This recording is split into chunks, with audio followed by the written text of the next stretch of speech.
Film के starting में हम सॉन नाम के एक लड़के को देख पाते हैं जो कि इलीगल तरीके से सैटेलाइट टावर में घुस जाता है कुछ जानने के लिए, लेकिन निकलते समय उसकी बाइक पुल में गिर जाती है और उसे पुलिस द्वारा पकड़ लिया जाता है। जिसके बाद सॉन के फादर को बुलाया जाता है जिसका नाम हैंक है। हमें पता चलता है हैंक ये सॉन का रियल फादर नहीं बल्कि स्टेप फादर है। यहाँ हैंक सॉन को छुड़ाकर घर ले आता है, जहाँ घर में सॉन की मदर उसे बहुत ज्यादा डांटती है, लेकिन सॉन को तो इससे कोई फर्क नहीं पड़ता क्योंकि उसे जो चाहिए था वो तो मिल चुका था। हमें पता चलता है कि सॉन उस सैटेलाइट के टावर के पास इसलिए गया था क्योंकि उसे एक मैसेज रिसीव हो रही थी, लेकिन उसका सिग्नल वीक था तो इसलिए उसे उस सैटेलाइट टावर के पास जाना पड़ा था।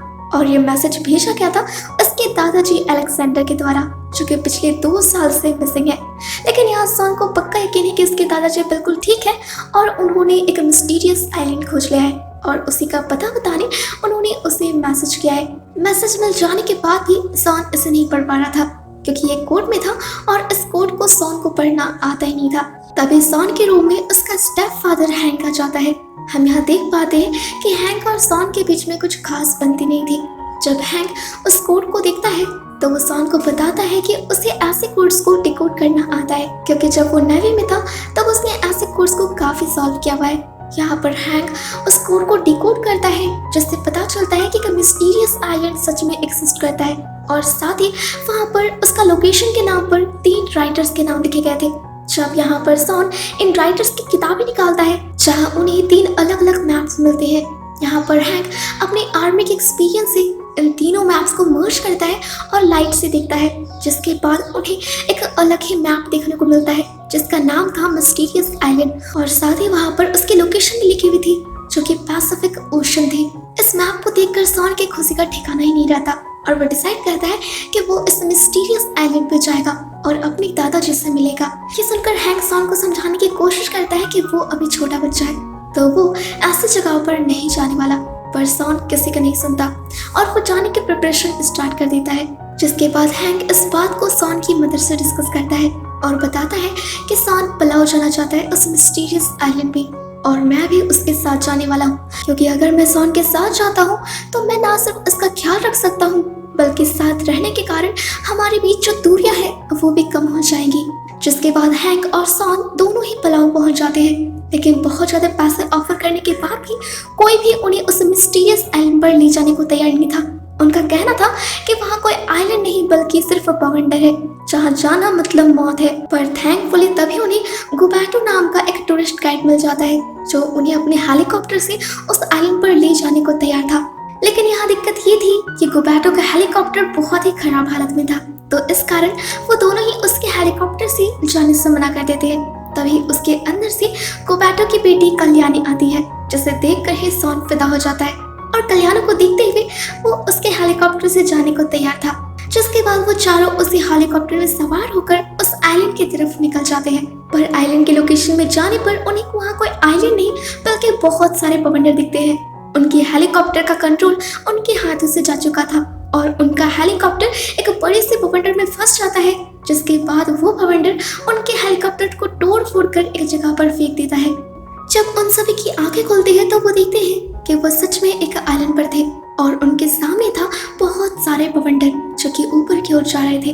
लेकिन इस आइलैंड की कंडीशन बहुत ज्यादा खराब थी, कुछ भी नहीं था। जिसके बाद हैंक सभी को हेलीकॉप्टर से गिरे कुछ बचे कुछ सामान को कलेक्ट करने को कहता है। तभी सॉन को वहाँ एक छोटी सी केव दिखती है जो कि अंदर की ओर जा रही थी। जिसके बाद वो चारों उस केव से होते हुए अंदर चले जाते हैं और बाहर निकलने पर वो देखते हैं कि वहाँ एक बहुत ही खूबसूरत सा आइलैंड था, मिस्टीरियस आइलैंड, जहाँ पर हर चीज, छोटी चीज बड़ी थी और बड़ी चीज छोटी, छोटा हाथी था तो बड़ी बड़ी तितलियां। जिसे देख वो चारों बहुत ज्यादा हैरान थे और साथ ही बहुत खुश कि आखिरकार वो मिस्टीरियस आइलैंड पर पहुंच गए। तभी सॉन को सामने की पहाड़ी से धुआं निकलते दिखता है, जिसे देख वो सभी को बताता है कि जरूर वहाँ पर उसके दादाजी होंगे।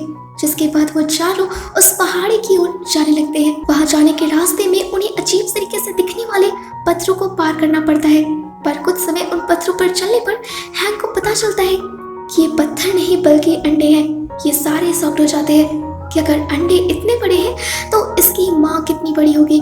तभी इनकी नजर सामने पड़ती है जहाँ पर एक बड़ी सी छिपकली थी और ये अंडे इसी छिपकली के थे। जिसके बाद ये चारों संभल कर इन अंडों को पार कर रहे थे।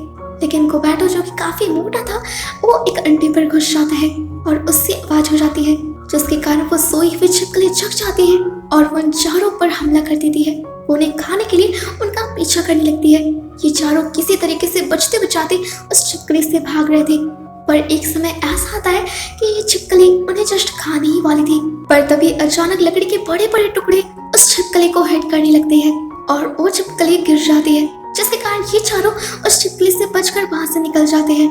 और हम देख पाते हैं कि ये काम सॉन की दादाजी का था, जिसे देखकर सॉन बहुत खुश हो जाता है। यहाँ पर दादाजी इन चारों को लेकर अपनी झोपड़ी में ले आते हैं, जो कि एक बड़े से पेड़ पर बना हुआ था, जहाँ हम देख पाते हैं कि दादाजी ने अपने बचे हुए नाव के सामान से बहुत कुछ बनाया हुआ था। सारी फैसिलिटीज थी वहाँ पर, जहाँ लाइट के लिए जुगनू थे तो टीवी के लिए जलता हुआ ज्वालामुखी। यहाँ पर दादाजी ने एक रेडियो भी बनाया था। यहाँ ये सारे चाहते थे कि वो रेडियो की मदद से बाहर मैसेज भेजे ताकि वो इस आइलैंड से निकल सके, लेकिन दादाजी बताते हैं कि ये करना थोड़ा मुश्किल है। ऐसा करने में उन्हें 2 हफ्ते का समय लग जाएगा। उस रात वो सभी वहीं पर रुकते हैं और सुबह होते ही दादाजी उन चारों को लेकर अटलांटिस के डूबे हुए शहर को दिखाने ले जाते हैं, जो कि बहुत सालों तक पानी में डूबा रहता है और कुछ ही सालों वो पानी के बाहर निकलता है। वो बताते हैं कि अगले 70 साल के बाद ये शहर फिर से एक बार पानी में डूब जाएगा, लेकिन हैंक वहाँ के पानी को देखकर बताता है कि ये पानी बहुत ज्यादा खारा है, जिसका मतलब है कि ये द्वीप 70 सालों बाद नहीं बल्कि कुछ ही दिनों में डूबने वाला है।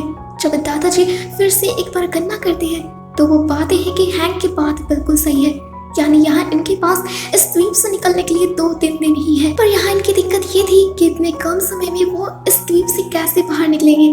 तब सॉन को याद आता है कैप्टन नीमो के बारे में, जिन्होंने अपनी किताब में लिखा था कि इसी द्वीप में एक बड़ी सी पनडुब्बी को छुपाया गया है। पर यहाँ इनके पास पनडुब्बी का पता नहीं होता कि वो इस आइलैंड में कहाँ पर रखी गई है। तब दादाजी उन्हें बताते हैं कि उस पनडुब्बी का पता खुद कैप्टन नीमो के बुक में है और ये बुक उनके कब्र के साथ ही दफना दिया गया है, जो कि इसी आइलैंड में है। लेकिन उस कब्र के अंदर जाने का रास्ता बहुत ही छोटा था।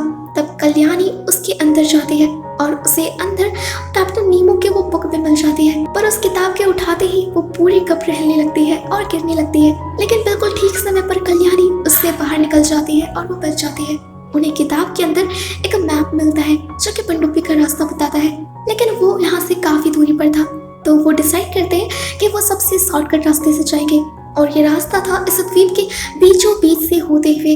लेकिन ये द्वीप जितनी सुंदर दिखती है ये उतनी ही ज्यादा खतरनाक है, क्योंकि यहाँ पर बहुत बड़े बड़े जीव हैं जो कि उन्हें मार सकते हैं। तो ये सभी बहुत ही सावधानी से आगे बढ़ते हैं। रास्ते में इन्हें बहुत ही अलग दृश्य देखने को मिलता है।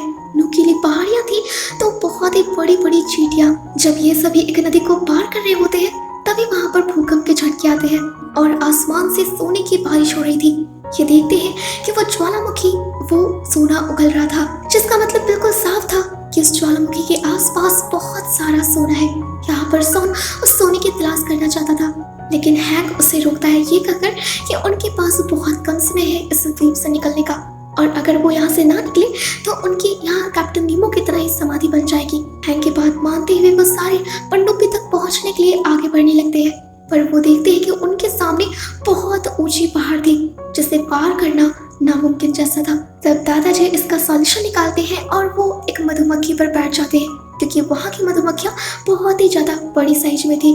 सारे मधुमक्खियों पर बैठकर आसमान से होते हुए आगे बढ़ रहे होते, पर तभी 2 बच्चे उन मधुमक्खियों को खाने के लिए उसके पीछे लग जाते हैं और ये चारों अपनी जान बचाते हुए उन पक्षियों से बचने लगते हैं। पर बहुत ही मुश्किलों से और अक्लमंदी से वो उन पक्षियों से पीछा छुड़ा पाते हैं उन्हें फंसाकर। लेकिन इसी बीच सॉन मधुमक्खी के पेट से गिर जाता है और उसके पैर में चोट आ जाती है। वो चल नहीं पा रहा था, तो वो वहीं पर उस रात के लिए रुकने का डिसाइड करते हैं। यहाँ सॉन के पैर में बहुत ज्यादा पेन हो रहा था और उनके पास कोई भी पेन किलर्स नहीं थी। तब हैंक सॉन के पेन भुलाने के लिए उसके लिए बहुत ही प्यारा सा गाना गाता है और हम यहाँ देख पा रहे थे कि धीरे धीरे हैंक और सॉन के बीच की दूरी खत्म हो रही थी।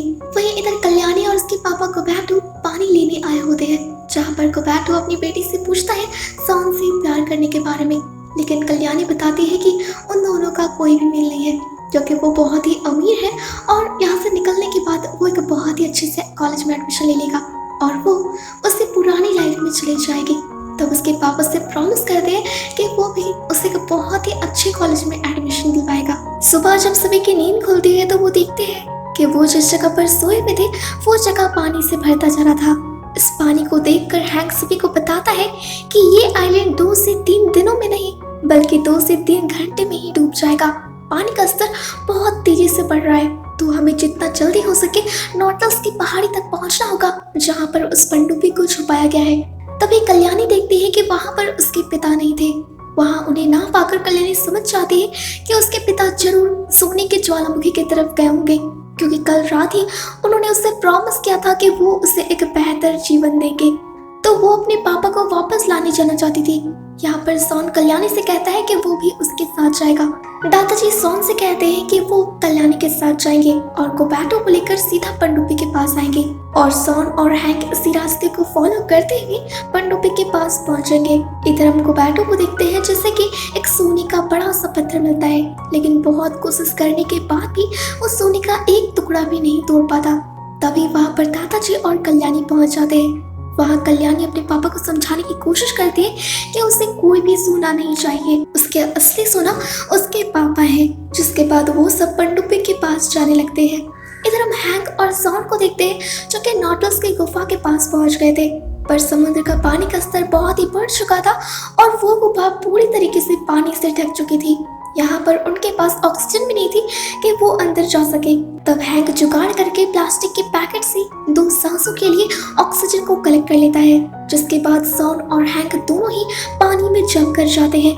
अंदर जाने पर उन्हें वो पनडुब्बी दिख जाती है, लेकिन उस पनडुब्बी का गेट बहुत ही दिनों से लॉक था, तो वो जैम हो चुका था। तभी उनकी नजर एक इलेक्ट्रिकल ईल पर पड़ती है जो कि उसके ही तरफ आ रही होती है, पर ऐन समय पर दोनों ही उस गेट को खोलकर पनडुब्बी के अंदर चले जाते हैं। वहीं इधर हम दादाजी कल्याणी और गोबैटो को देखते हैं जो कि पनडुब्बी के पास आ रहे थे, पर वो भटक जाते हैं क्योंकि वो एक चुंबकीय क्षेत्र था, तो वहाँ पर दादाजी का कंपास काम करना बंद कर चुका था। तब दादाजी एक आइडिया लगाते हैं।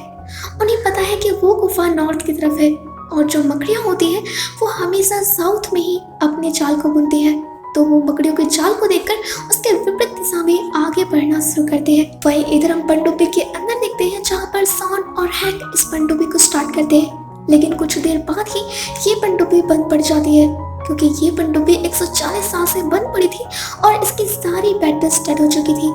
इन्हें एक बहुत ही जोर का इलेक्ट्रिकल झटके की जरूरत होती है। तब हैंक एक आइडिया लगाता है कि वो उस ईल मछली से इन बैटरियों को चार्ज करेंगे। तो हैंक ऑक्सीजन मास्क को पहनकर पनडुब्बी के ऊपर चला जाता है और जैसे ही वो ईल उसके तरफ आती है तो हैंक एक रॉड को उसके मुंह में घुसा देता है, जो रॉड सीधे उन बैटरियों से कनेक्टेड थी। उस ईल मछली के कारण ये बैटरियां रिवाइंड हो जाती है और ये पनडुब्बी चल पड़ती है। वहीं इधर हम दादाजी कल्याणी और गोबैटो को देखते हैं जो कि किसी तरीके से नॉटल्स के गुफा के पास पहुंच चुके थे, पर वहां बहुत ज्यादा आंधी तूफान आ रहा था और वो पूरा आइलैंड डूबने को होता है। वो तीनों जैसे ही पानी में डूबते हैं, हैंक और सॉन पनडुब्बी लेकर वहां आ जाते हैं और वो तीनों को पनडुब्बी के अंदर ले लेते हैं।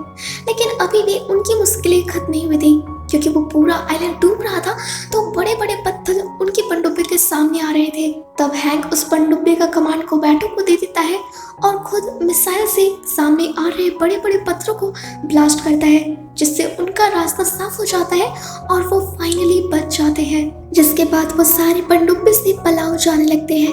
रास्ते में सॉन कल्याणी को बताता है कि वो उससे बहुत प्यार करता है। इसके बाद 6 महीने का समय गुजर जाता है। हम कल्याणी को देखते हैं जो कि सॉन के बर्थडे पर उसके घर आती है। यहाँ गोबैटो ने पलाव पर एक बहुत ही सुंदर सा जहाज ले लिया है और अब वो नॉटल्स पर बहुत सारे पर्यटकों को लेकर जाता है। सॉन के बर्थडे पर उसके दादाजी भी उसके साथ होते हैं और वो उसे एक बुक गिफ्ट करते हैं जो कि जर्नी थी पृथ्वी से चांद तक की। और यहाँ इनकी एक और जर्नी स्टार्ट हो जाती है और यहीं पर ये फिल्म भी खत्म हो जाती है। तो गाइस, मुझे उम्मीद है कि आपको इस फिल्म की एक्सप्लेनेशन पसंद आई होगी। आप सभी से रिक्वेस्ट है कि प्लीज प्लीज प्लीज मेरे चैनल को सब्सक्राइब कर लें, वीडियो पर लाइक और एक अच्छा सा कमेंट भी कर दीजिएगा ताकि मुझे ऐसी अच्छी मूवीज बनाने की मोटिवेशन मिल सके। तो मिलते हैं अगली फिल्म के एक्सप्लेनेशन में। तब तक के लिए बी सेफ, बी अलर्ट।